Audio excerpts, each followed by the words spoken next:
कोई भी strength training movement, वो वेट ट्रेनिंग हो सकता है या फिर कैलिस्थेनिक्स, अगर मूवमेंट हो रहा है तो उसको हम आइसोटोनिक कॉन्ट्रैक्शन बुलाते हैं।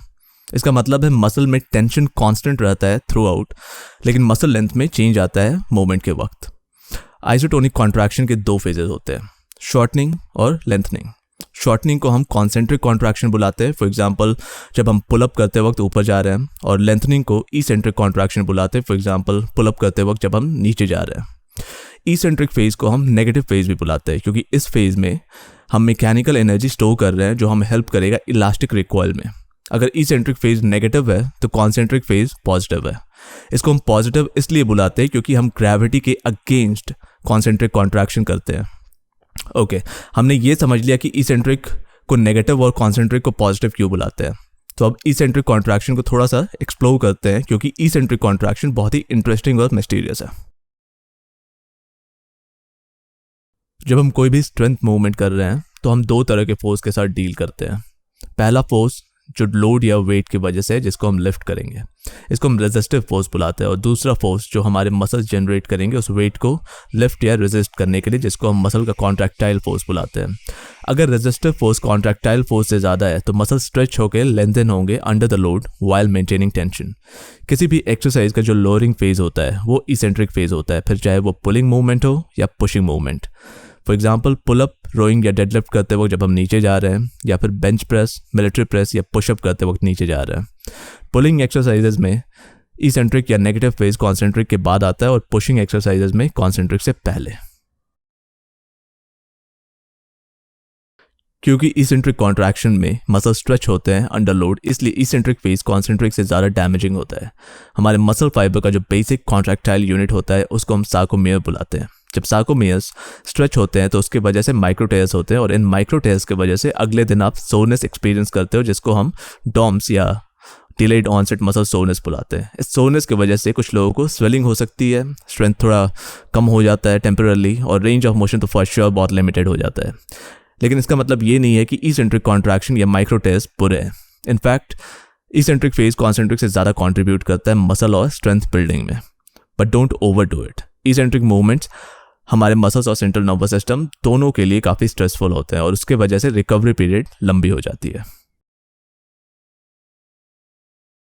मसल सोरनेस को मिनिमाइज करने के लिए हम एक कॉन्सेप्ट यूज करते हैं, repeated bout effect. Unfamiliar eccentric movement के लिए आपकी बॉडी प्रिपेयर्ड नहीं है, तो डायरेक्टली मैक्सिमम इंटेंसिटी पे मूवमेंट परफॉर्म करना ऑब्वियसली वाइज नहीं है।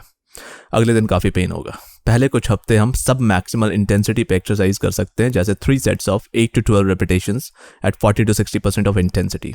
एग्जैक्ट मैकेनिज्म तो किसी को नहीं पता ये क्यों काम करता है, लेकिन कुछ थियरीज हैं। 3 तरह के अडेप्टेशंस हो सकते हैं, न्यूरल अडेप्टेशन, मैकेनिकल अडेप्टेशन और सेल्यूलर अडेप्टेशन।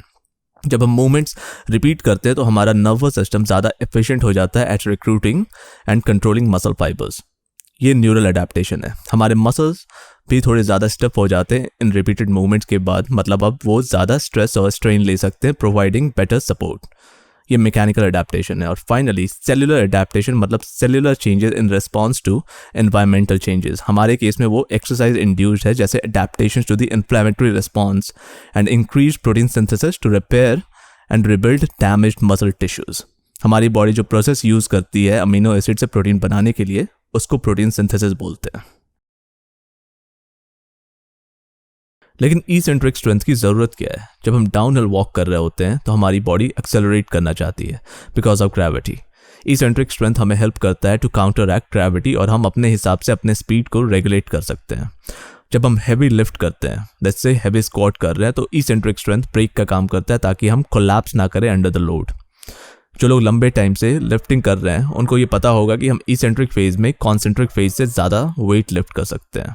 इसेंट्रिक फेज में हम कम मेटाबॉलिक एनर्जी स्पेंड करते हैं, लेकिन 30 to 40% ज़्यादा स्ट्रांग होते हैं। कुछ एडवांस्ड लिफ्टर्स इस नॉलेज को यूज़ करते हैं टू ब्रेक थ्रू प्लेटोज। वो क्या करते हैं, अपने 1 RM का थोड़ा ज़्यादा लिफ्ट करते हैं, let's say 105% of 1 repetition max, लेकिन सिर्फ इसेंट्रिक फेज परफॉर्म करते हैं। इसको सुप्रा मैक्सिमल ट्रेनिंग बुलाते हैं। ये बिगनर्स के लिए नहीं है, किसी कोच के अंडर अच्छे स्पॉटर के साथ ही करना चाहिए। मैं रिपीट कर रहा हूँ, ये बिगनर्स के लिए बिल्कुल भी नहीं है। Supra maximal training tricks our brain, और ये हमें हेवियर कॉन्सेंट्रिक कॉन्ट्रैक्शन के लिए प्रिपेयर करता है। और हो सकता है आपका 1 RM बढ़ जाए, but be very careful. Don't do it if you're a beginner or you don't have a good spotter.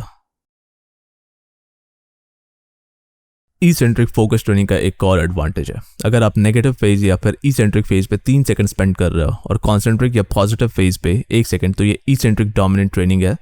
And it seems training के बाद हमारा रेस्टिंग मेटाबॉलिक रेट बढ़ जाता है। Make sense if you think about it. Body की energy expenditure काफ़ी बढ़ गई। कैसे? सबसे पहले मसल्स को प्री एक्सरसाइज स्टेट में लाना होगा, जो मसल टिश्यूज डैमेज हुए हैं उनको रिपेयर करना होगा। उसके ऊपर से प्रोटीन सिंथेसिस का एनर्जी कॉस्ट और सोरनेस से रिकवरी के लिए थोड़ी और एनर्जी स्पेंड करनी होगी। ये सब मिलकर रेस्टिंग एनर्जी एक्सपेंडिचर बढ़ा देते हैं। हमने eccentric कवर कर लिया, अब थोड़ा कॉन्सेंट्रिक के बारे में बात कर लेते हैं। जब कॉन्ट्रैक्टाइल फोर्स, जो फोर्स आपका मसल जनरेट कर रहा है, रेजिस्टिव फोर्स से, जो फोर्स लोड की वजह से ज़्यादा होगा, तो मसल्स शॉर्टन। ये पॉजिटिव वर्क है, इसको हम कॉन्सेंट्रिक कॉन्ट्रैक्शन बुलाते हैं। मैक्सिमम वेट जो कि हम लिफ्ट कर सकते हैं कॉन्सेंट्रिकली, उसको हम मैक्सिमम स्ट्रेंथ बुलाते हैं। बट कॉन्सेंट्रिक कॉन्ट्रैक्शन मसल और स्ट्रेंथ बिल्डिंग में इतना कंट्रीब्यूट नहीं करता जितना eccentric कॉन्ट्रैक्शन करता है। कॉन्सेंट्रिक कॉन्ट्रैक्शन के वक्त ज़्यादा मेटाबॉलिक एनर्जी की ज़रूरत होती है, लेकिन ये eccentric कॉन्ट्रैक्शन के इतना स्ट्रांग नहीं होता। आपको ये ऑलरेडी पता होगा अगर वेट लिफ्ट करते हो तो। ऑल्सो कॉन्सेंट्रिक मूवमेंट की वजह से हमारे मसल्स इतने डैमेज नहीं होते जितने eccentric कॉन्ट्रैक्शन की वजह से होते हैं। इसका मतलब है कि कॉन्सेंट्रिक कॉन्ट्रैक्शन सोरनेस में भी बहुत ज़्यादा कॉन्ट्रीब्यूट नहीं करता। Eccentric and concentric contractions together make up isotonic contraction. हमने आइसोटोनिक कॉन्ट्रैक्शन कवर कर लिया, अब थोड़ा आइसोमेट्रिक कॉन्ट्रैक्शन के बारे में बात कर लेते हैं। आइसोमेट्रिक कॉन्ट्रैक्शन में कॉन्ट्रैक्टाइल फोर्स और रेजिस्टिव फोर्स बराबर होते हैं, इस वजह से कोई मूवमेंट नहीं होता। मसल टेंशन क्रिएट करता है, लेकिन मसल के लेंथ में कोई डिफरेंस नहीं आता।